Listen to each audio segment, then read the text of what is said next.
Silver Sacks here, and I'm going to be talking about my new desktop build. My previous system was an x58 based chipset, and I was running the Core i7 Extreme 990X.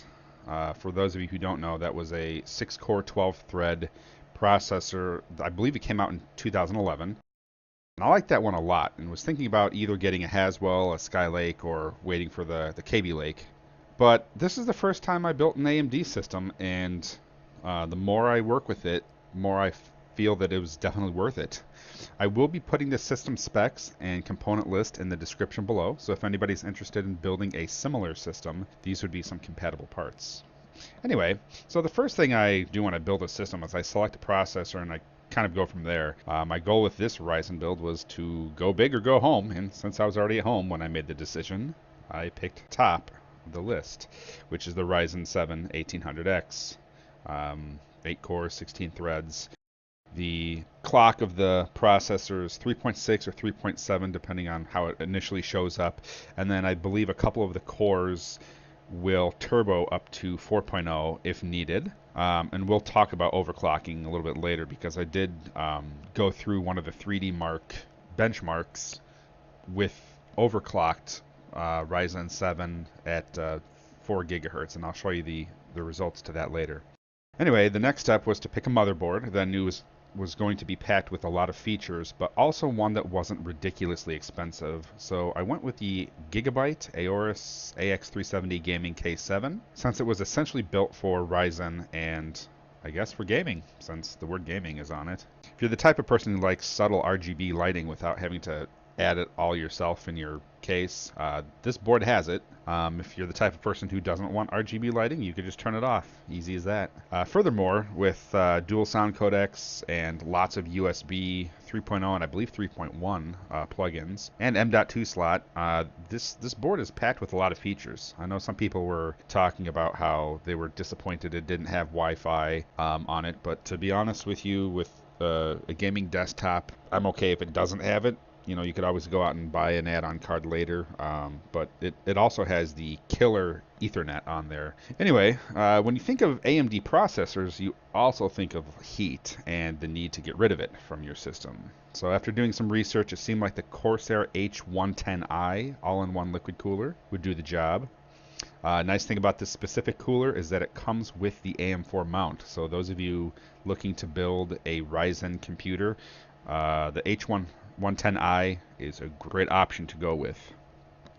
In my last system, I had a Thermaltake Black Widow 850 power supply. I decided to go with another 850 watt, but fully modular this time, so I went with Corsair's RMX series 850 watt variant. Seems to be a great pairing and easily accommodates multi-GPU setups like mine. Speaking of Thermaltake, all of these components need a nice home, so I went with the Thermaltake Chaser MK1, or is it Mark 1? I don't know. The modular nature of the case, as well as the 3 fans already being equipped, made a really easy choice. That and the price I got it for, I believe it was like $100. I bought it during, I believe, Cyber Monday sales this last holiday season. Oddly enough, this was the first component that I purchased before I even considered anything else, but I figured whatever I purchased, I would be able to fit in this case one way or another. Alright, so back to the build. Everything fit in there just fine until trying to get the radiator into position. Didn't really have to modify the case, but I adjusted the positioning of the top fan. There's another one of the fans from the Corsair radiator underneath where the clear case fan is.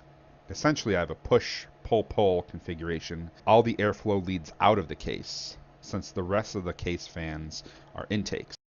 There's a picture of the cooler mounted, and you can see the other fan I was talking about in the upper right of the picture around the optical bays. And then you're probably wondering why I haven't talked about RAM yet, since I would say that's kind of on equal importance with the motherboard and CPU. So let me tell you a story. I made an initial mistake and purchased the G.Skill Ripjaws 5 3000 megahertz RAM. 32 gigs of it, actually. Now, this is not a negative review on the RAM, because I like G.Skill Ripjaw stuff. It was actually My fault that I didn't check the compatibility and just assumed that any DDR4 RAM would work. And unfortunately, this RAM was built with Intel sets in mind and not really much of a thought about AM4 AMD. So there was a ton of boot errors when first trying to start the system, and I think the motherboard was just smart enough to figure out it would just run the RAM at 2133, and that's it. Fear not, though, a friend of mine was able to use it, and I sold it to him for a pretty big discount. Then I did the smart thing by doing some research and got the G.Skill FlareX 3200 megahertz, and this worked right out of the box. Hardly any config, but going into the BIOS and telling it to have fun with 3200 megahertz. Done. It was a little bit more expensive, but it was built for Ryzen. Next picture, I have the GPUs in. New GPUs will come later, as I'm waiting to see what the RX Vega has in store for us, or at least a price reduction in something else at the time. So maybe RX 580 or GTX 1080 Ti, I don't know. So these cards are my R9 290s. I believe I bought them at the end of 2013, back in the Litecoin mining craze. I basically bought mine for gaming anyways, and they've been very strong cards, but they're starting to show their age, specifically with less and less usage of like the Crossfire, less support for that, but they are still good, and I still use them. Here's another picture of the system assembled. I have to say the biggest time-consuming aspect of this build was cable management. I didn't want to spend all this money and time into the new system and have it look like a tumbleweed. Next picture, oh, this RGB setting is what I like to call the Iron Man. It's pretty cool. So we'll now take a look at the CPU Z page. The core clock bounces in a range between 3.7 and 4 gigahertz as expected. Take a look at some of the specs there. Go on to the cache page now. Some info. Motherboard info, you'll notice that I've upgraded to the F4 BIOS, and then just some RAM information. See, it's running at 1600 megahertz times 2. And just some more things you guys can read over if you want to pause the video.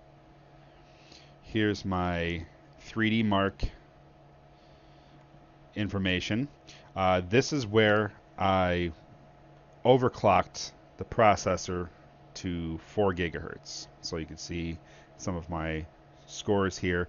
It does say that the graphics driver is not approved, but it was right after I updated to the latest AMD graphics. So that, of course, 3D Mark didn't have the new information yet. But if you take a look, it's a pretty good score. I had it overclocked to 4 gigahertz, the processor, that is.